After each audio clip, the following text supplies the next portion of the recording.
नमस्कार दोस्तों, live class में आप लोगों का स्वागत है। पिछले लेक्चर में हम लोग कुतुबुद्दीन ऐबक, इल्तुतमिश तथा रुकनुद्दीन फिरोज शाह के शासन काल के बारे में जानकारी अर्जित किए थे। उसी क्रम में आगे बढ़ते हुए आज हम लोग रजिया सुल्तान के बारे में जानकारी अर्जित करेंगे। तो एक हेडिंग आप लोग बना लें, रजिया सुल्तान।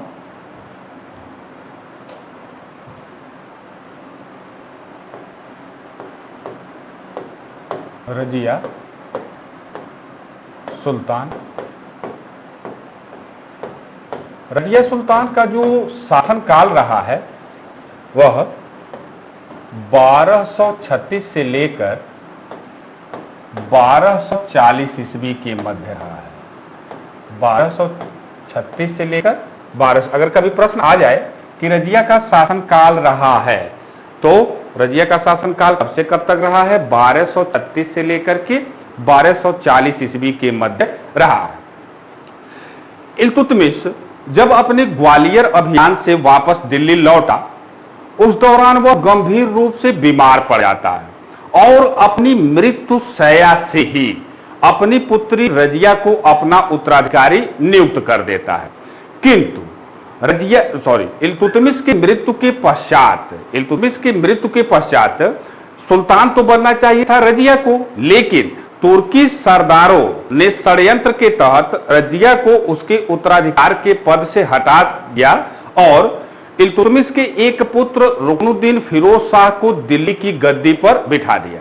रुकनुद्दीन फिरोज को देखा जाए तो इतिहासकार इसी विलासी प्रवृत्ति का जीव कहते हैं, विलासी प्रवृत्ति का प्राणी कहते हैं। रुकनुद्दीन फिरोज शाह अपने शासनकाल के दौरान अपने सारे अधिकार अपने माता शाह तुर्कान को सौंप देता है। किसे सौंप देता है? अपनी माता शाह तुर्कान को सौंप देता है। शाह तुर्कान को देखा जाए तो यह एक अत्याचारी महिला थी। इसके अत्याचारों से इसके शासनकाल के दौरान जनता क्षुब्ध हो जाती है। जनता इसके शासनकाल के दौरान क्षुब्ध हो जाती है और जगह जगह विद्रोह करना प्रारंभ कर देती है। रजिया इस अवसर का फायदा उठाते हुए दिल्ली में एक जगह नमाज के लिए जनता एकत्रित हुई थी, उनके बीच लाल वस्त्र पहन करके पहुंच जाती है। जैसा कि हमने पिछले लेक्चर में बताया कि जो लाल वस्त्र होता था वह न्याय मांगने का प्रतीक होता था। इल्तुतमिश ने अपने शासनकाल के दौरान न्याय के लिए लाल वस्त्र धारण करना अनिवार्य कर दिया था। तो रजिया लाल वस्त्र धारण करके नमाज के लिए जहां जनता एकत्रित हुई थी उनके बीच पहुंच जाती है और उनसे न्याय तथा समर्थन मांगती है। पहले से ही जनता रुकनुद्दीन फिरोज और उसकी माता शाह तुर्कान से क्षुब्ध थी, इसलिए उसने रजिया का खुले मत से समर्थन किया और वह शाह तुर्कान के महल की ओर बढ़ती है और साथ ही साथ जनता के द्वारा, दिल्ली की जनता के द्वारा शाह तुर्कान को बंदी बना लिया जाता है और उसकी हत्या कर दी जाती है। साथ ही साथ अपनी माता के बचाव में आए रुकनुद्दीन फिरोज को भी मार दिया जाता है और दिल्ली की गद्दी पर रजिया सुल्तान को बैठा दिया जाता है। यह दिल्ली सल्तनत के इतिहास में पहली ऐसी घटना है, याद रखिएगा, यह पहली ऐसी घटना है जहां उत्तराधिकार के प्रश्न पर दिल्ली की जनता के द्वारा स्वयं निर्णय लिया जाता है। यानी दिल्ली की जनता की आम सहमति से रजिया दिल्ली की गद्दी पर बैठती है। अब जरा चर्चा करते हैं रजिया सुल्तान अपने शासनकाल के दौरान क्या क्या कार्य करती हैं, जहां से प्रश्न प्रायः बने हुए हैं।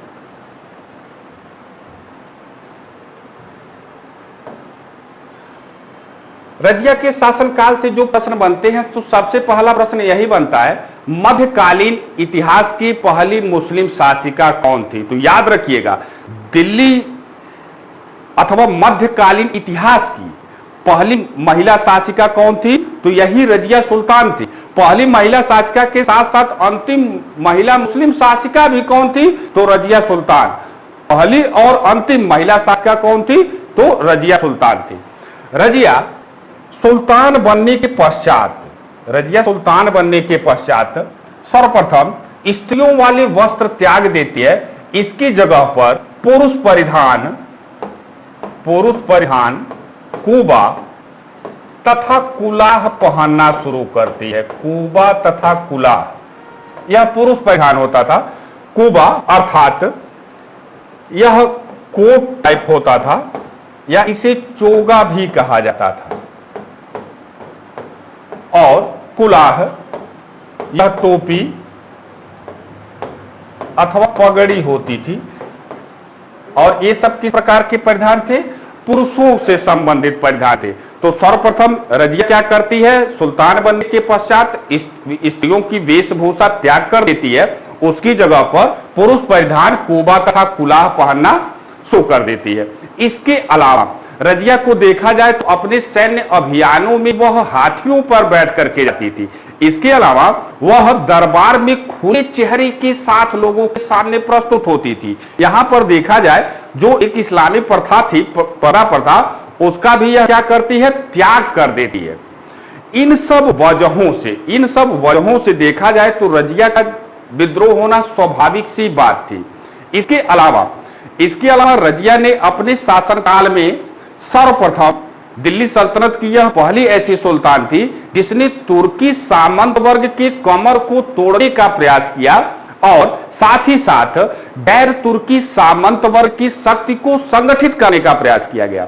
दिल्ली सल्तनत की पहली शासिका रजिया थी जिसने तुर्की सामंत वर्ग के कमर को तोड़ने का प्रयास किया और गैर तुर्की सामंत वर्ग की शक्ति को संगठित तथा उसे प्रोत्साहित करने का प्रयास किया। अगर कभी प्रश्न आ जाए सर्वप्रथम दिल्ली सल्तनत के इतिहास में किसने तुर्की सामंत वर्ग की कमर को तोड़ने का प्रयास किया अथवा उनकी शक्ति पर नियंत्रण करने का प्रयास किया, तो किसने किया? सर्वप्रथम रजिया ने ही किया।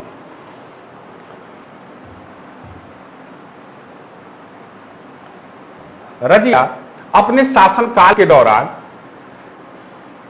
इख्तियारुद्दीन ऐतगिन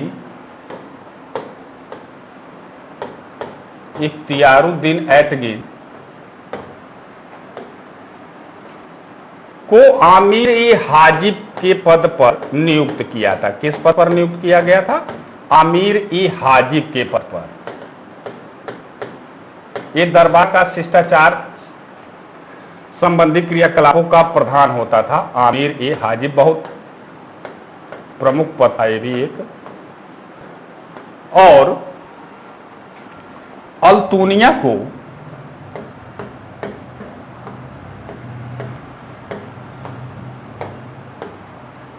तबरहिंद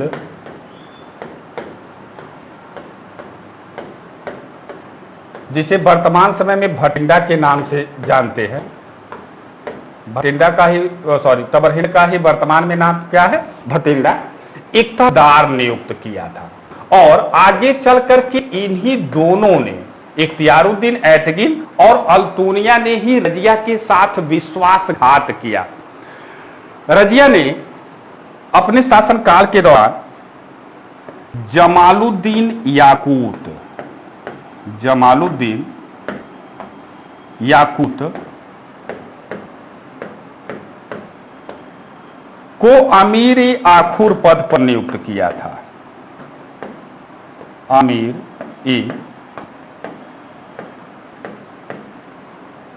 पद पर नियुक्त किया था। अमीर-ए-आखुर का जो पद होता था इसे अश्वशाला का प्रधान कहा जाता है।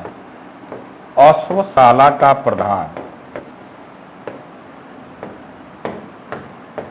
तो अश्वशाला के प्रधान या आमीर-ए-आखुर के पद पर किसे नियुक्त किया था?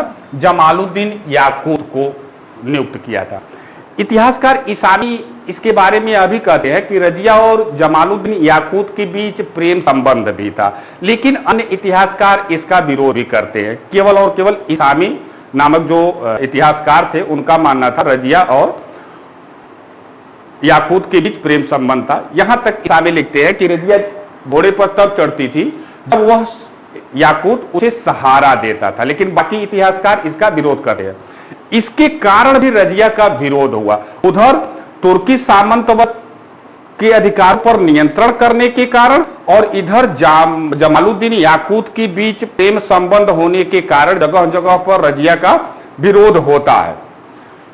सर्वप्रथम रजिया के शासनकाल में विद्रोह करने वाला जो नेता था वह रजिया का वजीर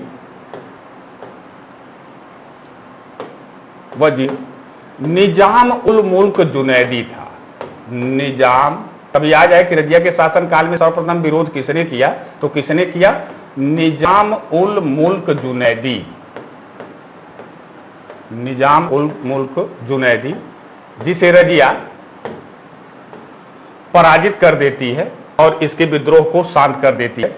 इसके अलावा रजिया के शासनकाल में सैफुद्दीन कूची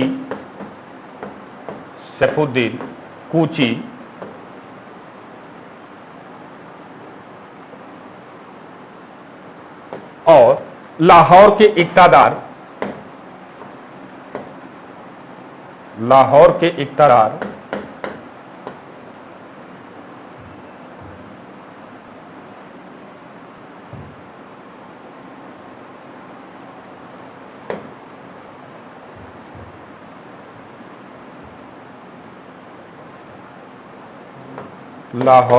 इक़्तिदार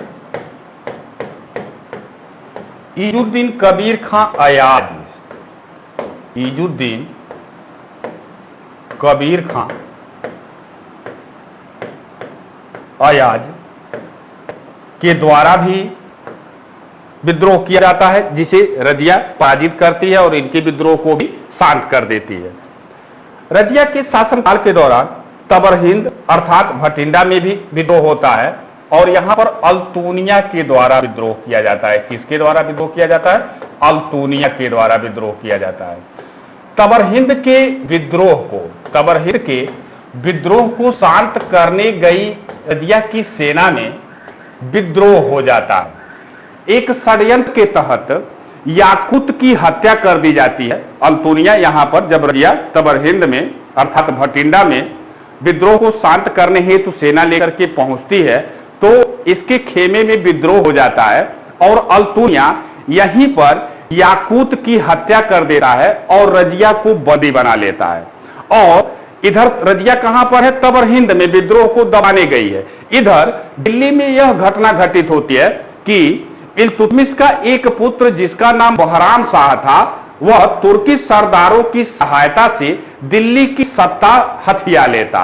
अर्थात रजिया के सामने यहां पर दो मुश्किलें एक साथ आ जाती हैं। एक तो यह याकूत की हत्या कर दी गई है और रजिया को बंदी बना लिया गया है, और दूसरी यह दिल्ली में उसके हाथ से सत्ता भी क्या की गई है? छीन ली गई है। रजिया इस मुश्किल घड़ी में कूटनीति का परिचय देते हुए अल्तूनिया से विवाह कर लेती है और पुनः दिल्ली की सत्ता प्राप्त करने के लिए दिल्ली पर अभियान करती है। जब भटिंडा से दिल्ली अभियान के लिए रजिया और अल्तूनिया चलते हैं तो दिल्ली के निकट एक स्थान है हरियाणा, और हरियाणा में भी एक स्थान है कैथल। यही कैथल नामक स्थान पर बहराम शाह के द्वारा अल्तूनिया तथा रजिया की हत्या करा दी जाती है। रजिया और अल्तूनिया की हत्या करा दी जाती है। यह रही रजिया के शासनकाल की प्रमुख घटनाएं। एक चीज यहीं पर और बता दें, रजिया अपने शासनकाल के दौरान अपने नाम के सिक्के ढलवाए थे। रजिया ने अपने नाम के सिक्के ढलवाए थे, जिसमें उमदत उल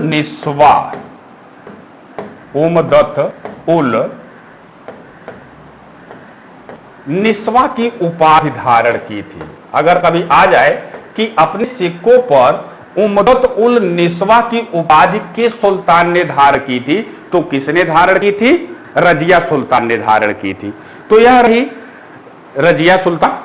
अब इसके पश्चात शासनकाल किसका होता है, या दिल्ली की सत्ता किसके हाथ में आ जाती है? बहराम शाह के हाथ में आ जाती है। तो अब हम लोग जो टॉपिक शुरू करेंगे वह होगा बहराम शाह।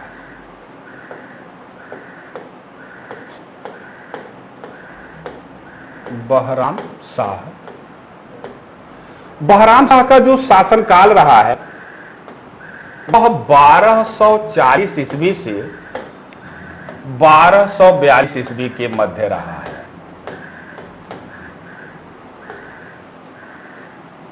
1240 से 1242 ईस्वी के मध्य रहा है। बहराम शाह को देखा जाए तो यह इल्तुतमिश का पुत्र था और तुर्की सरदारों की सहायता, अभी आपने देखा कि तुर्की सरदारों की सहायता से यह दिल्ली की सत्ता हासिल करता है। चूंकि यह तुर्की सरदारों की सहायता से गद्दी हासिल करता है, इसलिए तुर्की सरदारों ने सुल्तान के अधिकारों पर नियंत्रण करने हेतु या उनके अधिकारों को कम करने हेतु एक नए पद का सृजन करते हैं और उस पद का नाम था नाइब-ए-मुमलिकात। मलिक-ए-नाइब भी इसे कहते हैं, मलिक-ए-नाइब, या इसे नाइब-ए-मुमलिकात कहा जाता है। नाइब-ए-मुमलिकात का अर्थ होता है संपूर्ण अधिकारों का स्वामी, अर्थात इस पद पर जो नियुक्त होता है वह सभी अधिकारों का क्या होता है? स्वामी होता है। बहराम शाह के शासनकाल के दौरान एक नए पद का सृजन किया जाता है और उस पद का नाम क्या था? नाइब-ए-मुमलिकात। अगर कहीं आ जाए कि सल्तनत काल के दौरान नाइब-ए-मुमलिकात पद का सृजन किसके शासनकाल में हुआ है, तो किसके शासनकाल में हुआ है? बहराम शाह के शासनकाल में हुआ है। इससे पहले किसी भी सुल्तान के समय में यह पद नहीं था। यह एक नया पद सृजित किया गया है तुर्की सरदारों के द्वारा। और किस लिए किया गया है? सुल्तान के अधिकारों को नियंत्रित करने के लिए एवं कम करने के लिए। नाइब-ए-मुमलिकात के पद पर सबसे पहला जो व्यक्ति नियुक्त हुआ उसका नाम था इख्तियारुद्दीन ऐतगिन। इख्तियारुद्दीन ऐतगिन, देखिए थोड़े कठिन नाम है, इसको याद रखिएगा। नाइब-ए-मुमलिकात के पद पर नियुक्त होने वाला सबसे पहला व्यक्ति कौन था? इख्तियारुद्दीन ऐतगिन। वैसे देखा जाए नाइब-ए-मुमलिकात का जो पद होता है वह काफी प्रतिष्ठित होता था उस समय, संपूर्ण अधिकारों का स्वामी कहा जाता है जो इस पद पर नियुक्त होता था। इख्तियारुद्दीन ऐतगिन इस पद पर रहते हुए भी अपने अधिकारों को और बढ़ाना चाहते थे, इसलिए इन्होंने सुल्तान बहराम शाह की एक तलाकशुदा बहन थी उसके साथ यह विवाह भी कर लेते हैं। भाई अगर कोई व्यक्ति सुल्तान का रिश्तेदार भी होता है, साथ ही साथ किसी पद पे है और वह सुल्तान के किसी रिश्ते से भी संबंधित होता है, तो उसे अधिकार अपने आप क्या होते हैं? बढ़ जाते हैं। तो अपने अधिकारों को और बढ़ाने के लिए इख्तियारुद्दीन ऐतगिन के द्वारा बहराम शाह की एक तलाकशुदा बहन के साथ विवाह कर लिया जाता है। कालांतर में इनका अधिकार इतना बढ़ जाता है कि जहां महल के सामने सुल्तान अपनी हाथी खड़ी करता था, वहीं पर यह अपनी हाथी खड़ी करना शुरू कर दिए। सुल्तान बहराम शाह को इन सब क्रियाकलापों से लगा कि यह बार बार हमारे अधिकारों में हस्तक्षेप कर रहा है, तो अपने अधिकारों में हस्तक्षेप मानते हुए बहराम शाह के द्वारा इख्तियारुद्दीन ऐतगिन की हत्या करा दी जाती है। बहराम शाह इख्तियारुद्दीन ऐतगिन की हत्या करा देते हैं और इख्तियारुद्दीन ऐतगिन के सारे अधिकार आमीर हाजिब के पद पर उस समय बदरुद्दीन रूमी खां थे। कौन था? बदरुद्दीन रूमी खां। बदरुद्दीन रूमी खां। अब इख्तियारुद्दीन ऐतगिन के सारे अधिकार किसके हाथ में आ जाते हैं? बदरुद्दीन रूमी खां के हाथों में आ जाते हैं। कालांतर में बदरुद्दीन रूमी खां सुल्तान बहराम शाह की हत्या का षड्यंत्र रचते हैं, जिसकी जानकारी बहराम शाह को हो जाती है कि बदरुद्दीन रूमी खां साहब हमारी हत्या के बारे में षड्यंत्र रच रहे हैं। इससे पहले कि हमारी हत्या करा दें, इनके बारे में कुछ योजना हमको बनानी चाहिए। यह सोचते हुए बहराम शाह इख्तियारुद्दीन ऐतगिन की तो हत्या कराए ही कराएं, साथ ही साथ बदरुद्दीन रूमी खां और इनके सहयोगी सरदार ताजुद्दीन की भी हत्या करा देते हैं। बदरुद्दीन रूमी खां के साथ साथ इस षड्यंत्र में जुड़े उनके सहयोगी सरदार ताजुद्दीन की भी हत्या करा दी जाती है। लगातार इन तीन हत्याओं के चलते जो अन्य तुर्की सरदार थे उनके मध्य बहराम शाह को लेकर के काफी विरोध हो जाता है। उन्हें लगा कि यह तो एक एक करके हम सबको जो है यह बेदखल कर देगा, हम लोगों की भी एक एक करके यह हत्या करा देगा। इससे पहले यह हम लोगों की हत्या कराए, क्यों ना हम लोग इसको ही हटा देते हैं। ऐसा विचार अन्य तुर्की सरदारों के मस्तिष्क में आया और अन्य तुर्की सरदारों के द्वारा बहराम शाह को ही एक षड्यंत्र के तहत महल में कैद कर दिया जाता है और इसकी हत्या कर दी जाती है। बहराम शाह की हत्या तुर्की सरदारों के द्वारा करी जाती है और किसके फलस्वरूप करी जाती है? इख्तियारुद्दीन ऐतगिन बदरुद्दीन रूमी खां और सरदार ताजुद्दीन की हत्या के पश्चात। बहराम शाह के शासनकाल की ये रही प्रमुख घटनाएं। एक प्रमुख घटना और बहराम शाह के शासनकाल में घटित होती है जहां से प्रश्न बन सकता है। सन 1241 ईस्वी में, देखिए बहराम शाह का जो शासनकाल रहा है वह 1240 से 42 ईस्वी के मध्य रहा है। तो इसी के शासनकाल के दौरान सन 1241 ईस्वी में लाहौर में मंगोलों का आक्रमण होता है। मंगोलों का आक्रमण होता है और उस समय मंगोल को देखा जाए तो पहली बार भारत पर आक्रमण किए थे। इससे पहले इल्तुतमिश के शासन काल में भी दिल्ली के समीपवर्ती क्षेत्रों में मंगोल दिखाई दिए थे। जैसा कि हमने इल्तुतमिश के शासन काल में बताया कि 1221 ईस्वी में मंगोल नेता चंगेज खां जलालुद्दीन मकबरनी का पीछा करते हुए दिल्ली की ओर बढ़ रहा था, लेकिन इल्तुतमिश ने जलालुद्दीन मकबरनी की किसी प्रकार से सहायता अथवा शरण न दे करके एक बहुत बड़े आक्रमण से बचा लेता है दिल्ली को। लेकिन मंगोलों ने आक्रमण नहीं किया था। दिल्ली के समीपवर्ती क्षेत्रों में मंगोल दिखाई अवश्य दिए थे, लेकिन किसी प्रकार का आक्रमण नहीं किए थे। एक बार प्रश्न यहीं से बना हुआ था कि किस सुल्तान के शासनकाल के दौरान दिल्ली के समीपवर्ती क्षेत्रों में मंगोल दिखाई दिए थे। तो किस सुल्तान के शासनकाल के दौरान दिखाई दिए थे? इल्तुतमिश के शासनकाल के दौरान, लेकिन किसी प्रकार का आक्रमण नहीं हुआ था। आक्रमण मंगोलों का पहली बार भारत पर कब हुआ? 1241 ईस्वी में। और इस समय सुल्तान कौन था? तो सुल्तान बहराम शाह थे। और आक्रमण भी कहां पर हुआ था भारत में? लाहौर पर। उस समय जो लाहौर का इक्तादार या सूबेदार जो था वह मलिक कराकस था। मलिक कराकस बहुत ही बहादुर था। जैसे ही सुना कि मंगोलों ने आक्रमण कर दिया है, यह लाहौर छोड़ करके भाग जाता है। बहादुर नहीं कर सकते हैं। तो मंगोलों का सर्वप्रथम आक्रमण भारत पर कब हुआ है? 1241 ईस्वी में। और किसके शासनकाल के दौरान? बहराम शाह के शासनकाल के दौरान। अगले लेक्चर में हम लोग अलाउद्दीन मसूद शाह, जो इसके बहराम शाह के पश्चात सुल्तान बनते हैं, इनके बारे में हम लोग चर्चा करेंगे। और साथ ही साथ नसीरुद्दीन महमूद के बारे में हम लोग चर्चा करेंगे। और आगे बर्बन और उसके पश्चात हम लोग खिलजी वंश के बारे में चर्चा करेंगे। आपको यह वीडियो कैसा लगा इसके बारे में कमेंट बॉक्स में आप लोग सुझाव अवश्य रख दें और साथ ही साथ इसे अधिक से अधिक शेयर भी करें। धन्यवाद।